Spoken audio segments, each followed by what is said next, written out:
Salut la compagnie, c'est Jules Melon, et aujourd'hui dans Impro Ciné Critique, je vais vous parler d'un film de prof. Eh ouais.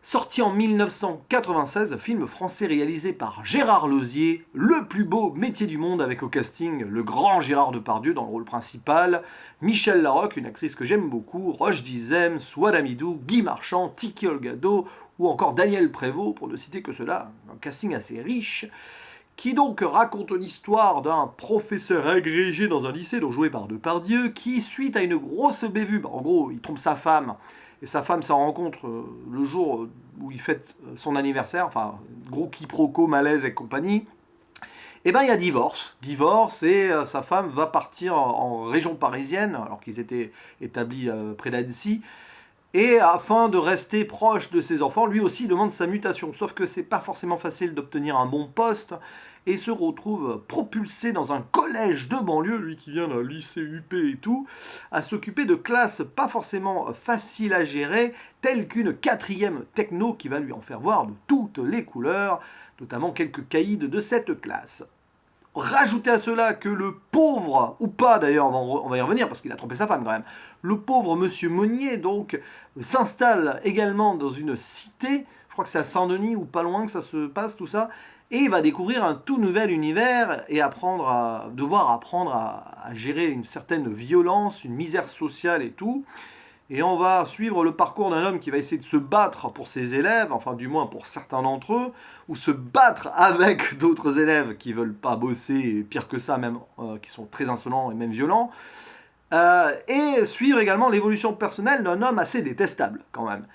Et bon, voilà, on va essayer d'expliquer ça dans les thématiques, donc dans mon analyse qui va venir dans quelques instants. Déjà, la première chose que je voulais dire, ce film est une commande en fait, enfin je voulais le revoir un jour, mais c'est un de mes abonnés qui s'appelle The Rake, et que je salue et à qui je dédie cette vidéo du coup, qui m'en avait reparlé, plusieurs fois d'ailleurs je crois, qui m'avait dit ah, est-ce que tu feras une vidéo sur ce film un jour? Bah voilà, elle est là. Donc je l'ai revu, j'avais bien aimé ce film quand je l'avais vu à l'époque, j'étais ado, c'est pas le genre de film qui m'a donné envie d'être prof, hein, voilà, mais bon, bref. Et là, j'avoue qu'au revisionnage, j'ai quelques réserves, même si j'ai quand même bien apprécié l'ensemble. Les réserves vont sur le fait que certaines choses ne sont peut-être pas traitées avec suffisamment de profondeur et que du coup on rentre dans certains stéréotypes et clichés qui me dérangent un petit peu. Autre chose, le héros est assez détestable, mais ça du coup je vais en parler. Et voilà. Sinon, voilà, il y a bon, un côté démagogie et tout qui est assez présent, mais bon, ça passe, c'est plein de bons sentiments aussi, mais c'est plutôt cool à suivre. Moi, ce que j'aime bien, je vais commencer par le positif quand même, ce que j'aime bien dans ce film, c'est la façon dont il met en avant le manque de moyens de l'éducation nationale dans certains lycées ou collèges, mais pratiquement dans tous les lycées et collèges au final, quand on y pense, hein, clin d'œil, clin d'œil. C'est clairement bien montré là, avec ce principal joué par Guy Marchand qui est au bord du burn-out, comme le CPE, joué par Tiki Olgado, comme les autres d'ailleurs collègues. C'est dur, voilà, c'est tendu, il y a beaucoup de violence, beaucoup de misère, et le gouvernement ne fait pas suffisamment pour machin, tout ça. Donc ça c'est bien montré, et j'ai envie de dire que 23 ans après, ça va pas forcément mieux, enfin c'est pas forcément aller pardon, dans un meilleur sens. Alors je ne parle pas ici des collèges de banlieue, puisque j'en ai fréquenté quelques-uns il y a quelques années, avant d'être maintenant dans un lycée. Mais je suis dans la banlieue parisienne, donc la misère sociale et la violence, je la vois, je la tutoie de temps en temps, même si j'ai la chance d'être quand même dans un endroit assez calme. Bref, voilà, c'est toujours important, ce genre de film reste important et on va dire moderne sur la situation de l'éducation nationale en France et de certains professeurs qui souffrent également, mais aussi des élèves. Et donc ça c'est cool, l'histoire se déroule bien, les personnages sont plutôt intéressants. Bon, il y a quelques acteurs qui sortent du lot, par exemple Daniel Prévost dans le rôle de ce raciste improbable, glaçant, mais ça lui va bien ce genre de rôle-là, voilà. Un petit côté sadique des fois Daniel Prévost et tout, enfin il aime bien faire ces personnages-là. Rappelez-vous le personnage qui jouait dans le dîner de con, par exemple, le contrôleur des impôts, enfin voilà, bref, contrôleur fiscal. Et voilà, Depardieu qui est égal à lui-même, toujours bon, qui tourne un petit peu au niveau de l'émotion aussi, même si voilà, avec quelques côtés pétage de plomb et tout aussi, donc c'est pas mal. Comme je le disais, donc je vais y venir, enfin, ce héros est quand même un petit peu critiquable. Déjà, le début du film, il trompe sa femme, hein, voilà. Voilà. Bon, bah, en gros, il est puni par le destin, envoyé en banlieue. Mais même là-bas, il fait des choses que ça passerait plus aujourd'hui, et c'est un petit peu embêtant quand même, avec le recul. Il drague une de ses collègues, même qu'il est très frontal avec elle, hein, lui demande pas trop son avis, tout ça, machin. Et en même temps, il essaye de reconquérir son ex-femme. Ouais, ouais. Et bon, du coup, il va y avoir un moment à quiproquo aussi. Bref, ça va lui revenir dans la gueule. Mais quand même, je trouve que on présente cet homme-là, voilà, très détestable et un peu macho avec les femmes, il faut l'avouer. Et en parallèle, cette envie de bien faire avec ses élèves, et notamment en prenant sous son aile donc la jeune Malou, une élève surdouée de 4e techno. Bon, qui est dans la misère sociale aussi, elle doit s'occuper de ses petits frères et tout, alors que sa mère travaille, bon, bref, voilà.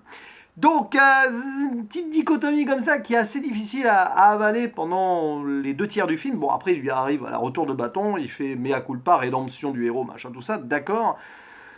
Mais ouais, et à certains moments, on se dit, tu vois, que tout ce qui se prend dans la gueule, y compris la violence de certains jeunes de banlieue, donc menés d'ailleurs par Roch Dizem, et Mousse Diouf aussi, qui apparaît dans le film, le regretté Mousse Diouf, voilà, on se dit qu'il le mérite un petit peu, quelque part. Mais bon, voilà, ouais. Et de l'autre côté, il y a quelque chose qui me dérange un petit peu aussi, c'est tous ces stéréotypes et clichés qui sont pas faux non plus. Bon, après, tout n'est pas manichéen. Attention, c'est pas un film qui me dit ah, les Arabes et les Noirs, c'est méchant et tout, machin. Non, non, non, c'est un petit peu de tout dans le film, donc ça va. Mais on est dans les bons sentiments stéréotypés par certains moments. Et puis surtout, justement, les problèmes sociaux, de misère et de violence et tout, ne sont souvent que effleurés des doigts et pas traités avec suffisamment de profondeur, selon moi. Par exemple, les racailles qu'on peut voir là dans le film, cette violence et tout, on cherche pas du tout, le film ne cherche à aucun moment à savoir ce qui se passe derrière, et du coup, ce ne sont que des personnages détestables lambda, et c'est un peu, du coup, on se demande, voilà, ça pourrait attiser le racisme de certains spectateurs, en voyant ça, hein, clairement. Bon, bref, après, il y a une dénonciation du racisme aussi à travers le personnage du voisin, ex-alcoolique, enfin, alcoolique et ex, je sais pas moi, militaire en Afrique et tout, bon, bref, d'accord, mais bon. Et du coup, ouais, ça, c'est un petit peu embêtant quand même. J'avoue que le film va pas assez loin à ce niveau-là. Alors c'est sûr que c'est plus comédie dramatique que drame social, donc ça s'explique. Mais il y a quelques raccourcis qui, avec le recul, m'embêtent un petit peu. Donc entre ça et le héros qui...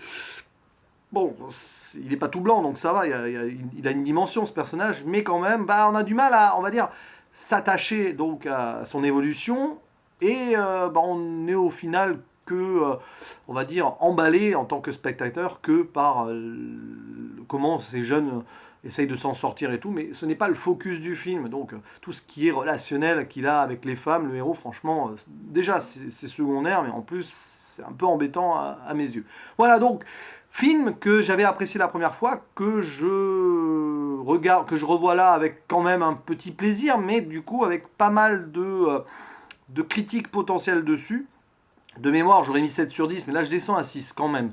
Parce que bah, on est dans une autre époque aujourd'hui. Alors c'est sûr que replacer dans les années 90, c'est sûr que ça paraît moins cliché et stéréotypé qu'aujourd'hui. Donc voilà. Mais n'ayant pas gardé un grand souvenir nostalgique de ce premier visionnage, même si j'avais aimé à l'époque, bah, je suis obligé de redescendre un petit peu tout ça avec du recul. Oui, savoir prendre du recul sur les œuvres, c'est pas mal non plus. Mais ça reste un film correct quand même, avec de bons acteurs et une histoire qui est plutôt bien racontée quand même et assez riche, il faut l'avouer. Voilà, c'est tout ce que j'avais à dire sur ce film, que je vous conseille de voir un jour. Le plus beau métier du monde, c'est le mien. Et je vous dis à la prochaine. Ciao.